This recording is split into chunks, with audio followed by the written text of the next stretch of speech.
Hello दोस्तों, स्वागत है आज की इस वीडियो में। दोस्तों आज की वीडियो में हम करने वाले हैं सामान्य विज्ञान के मोस्ट इंपॉर्टेंट सवाल। ठीक है दोस्तों, ये जो हमारा रिवीजन क्लास चलाई जा रही है बहुत ही इंपॉर्टेंट सवाल है। ठीक है दोस्तों, ये बिहार पुलिस कांस्टेबल के लिए बहुत ही ज़्यादा इंपॉर्टेंट है दोस्तों, उसी के लिए ये वीडियो बनाया गया है।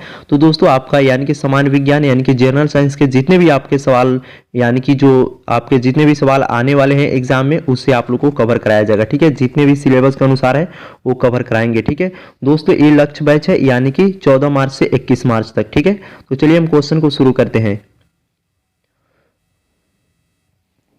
दोस्तों आपके एग्जाम में जिस प्रकार के क्वेश्चन पूछे जाते हैं वही क्वेश्चन यानी कि उसी के पैटर्न पे हम आप लोगों को क्वेश्चन को सेटअप किए हैं। ठीक है दोस्तों, हमारा पहला प्रश्न है कि कार्य का मात्रक है। तो दोस्तों कार्य का मात्रक जो होता है जूल होता है। ठीक है दोस्तों, वीडियो अच्छा लगे तो वीडियो को लाइक कीजिएगा क्योंकि आपका एक लाइक हमारे मेहनत का फल होता है। ठीक है, अगला सवाल है प्रश्न नंबर 2 यानी कि प्रकाश वर्ष की इकाई है। तो दोस्तों प्रकाश तीव्रता की, ठीक है, प्रकाश तीव्रता की इकाई है। ठीक है, अगला सवाल है कि पास्कल जो है यानी कि पास्कल इकाई है। तो दोस्तों किसका है? तो दाब का। ठीक है, दाब की इकाई पास्कल होता है। ठीक है, अगला है कि कैंडिला मात्रक है। तो ज्योति तीव्रता का। ठीक है, ज्योति तीव्रता का उत्तर हो जाएगा ज्योति तीव्रता का। अगला सवाल है कि एम्पियर मात्रक है। तो दोस्तों एम्पियर जो मात्रक होता है तो विद्युत यानी कि विद्युत धारा का। ठीक है, एम्पियर का मात्रक होता है विद्युत धारा। ठीक है, अगला दोस्तों सवाल है प्रश्न नंबर 6 यानी कि सूर्य ग्रहण होता है जब यानी कि जब चंद्रमा सूर्य और पृथ्वी के बीच आ जाता है। ठीक है, अगला 7 नंबर सवाल है कि एक समतल दर्पण पर आपतित किरण, ठीक है, किरण 60 डिग्री का कोण बनाती है तो परावर्तन कोण क्या होगा? यानी कि परावर्तन कोण जो होगा वो भी 60 ही डिग्री का होगा। ठीक है, अगला जो हमारा सवाल है यानी कि पूर्ण आंतरिक यानी कि परावर्तन होता है जब प्रकाश यानी कि हीरे के यानी कि हीरे से कांच में यानी कि हीरे से कांच में। ठीक है, पूर्ण आंतरिक परिवर्तन होता है जब प्रकाश यानी कि जाता है हीरे के कांच यानी कि कांच में। ठीक है, हीरे से कांच में जाता है तब हमारा पूर्ण आंतरिक परावर्तन होता है। ठीक है, अगला जो 9 नंबर सवाल है कि 9 नंबर सवाल में दोस्तों कहा जा रहा है कि मृग यानी कि मृग ताष्टन यानी कि ताशना उदाहरण है। तो दोस्तों इस सवाल का जो राइट आंसर होगा यानी कि पूर्ण आंतरिक प्रवर्तन का। ठीक है, मृग ताशना उदाहरण है। तो दोस्तों इसका जो यानी कि पूर्ण आंतरिक प्रवर्तन का। ठीक है, अगला जो सवाल है कि MKS यानी कि पद्धति का कार्य का मात्रक क्या होता है? तो जूल होता है। ठीक है, कार्य का मात्रक जूल होता है। ठीक है, अगला सवाल है कि CGS यानी कि CGS पद्धति में कार्य की इकाई क्या है? तो दोस्तों अर्ग हो जाएगा या डाइन सेमी हो जाएगा। ठीक है, अगला 12 नंबर सवाल में कहा जा रहा है कि 1 जूल कितने अर्ग के बराबर होता है? तो 107। ठीक है, अगला 13 नंबर सवाल में कहा जा रहा है कि 1 मेगावाट में कितना वाट यानी कि कितने वाट का कुल होता है? तो दोस्तों इसका जो राइट आंसर हो जाएगा यानी कि 10 लाख यानी कि 10 लाख वाट हो जाएगा। ठीक है, 10 लाख वाट हो जाएगा।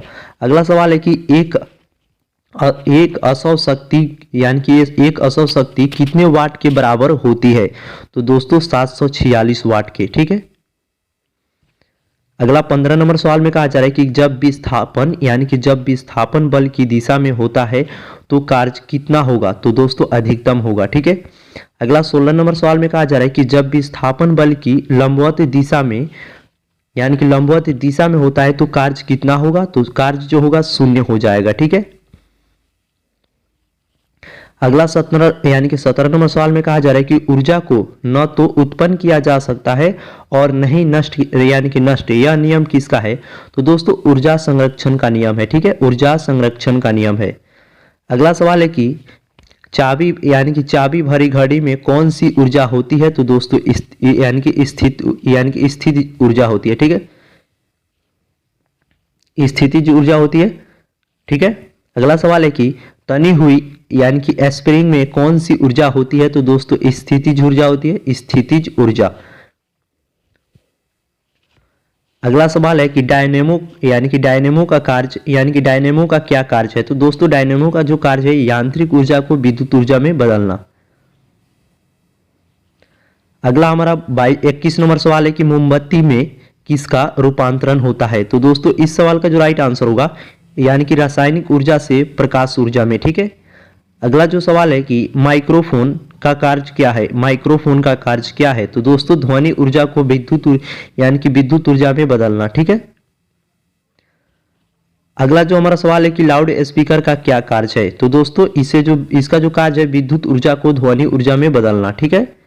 अगला जो है सोलर सेल का क्या कार्य है। तो दोस्तों सोलर सेल का जो कार्य है इसका जो राइट आंसर हो जाएगा सौर ऊर्जा को विद्युत ऊर्जा में बदलना, ठीक है।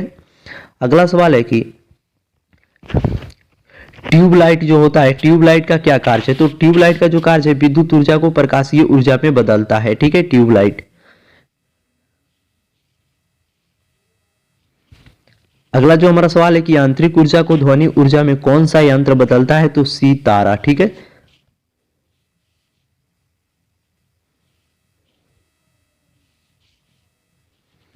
अगला हमारा 27 नंबर सवाल में कहा जा रहा है कि किसी वस्तु का संवेग 2 गुना कर दी जाए तो गतिज ऊर्जा कितनी हो जाएगी। तो दोस्तों 4 गुना हो जाएगी, ठीक है। शक्ति का मात्रक दोस्तों क्या होता है। तो वाट होता है, ये भी जान लीजिए। अगर एक मशीन 100 जूल कार्य करता है तो 10 सेकेंड में 10 सेकेंड में करती तो उस शक्ति का क्या होगी। तो उसकी शक्ति क्या होगी। तो 10 वाट हो जाएगी, ठीक है।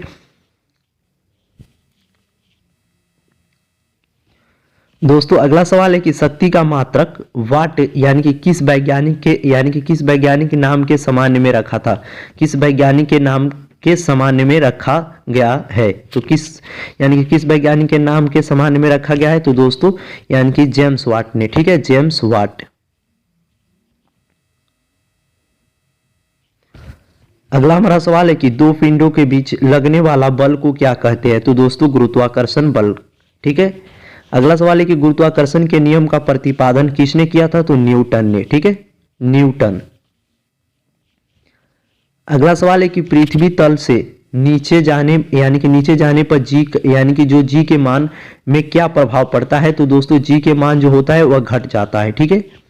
अगला सवाल है कि पृथ्वी के केंद्र पर जी का मान कितना होगा। तो 0 हो जाएगा, ठीक है। पृथ्वी के जो केंद्र पर जी का मान क्या हो जाएगा। 0 हो जाएगा, ठीक है।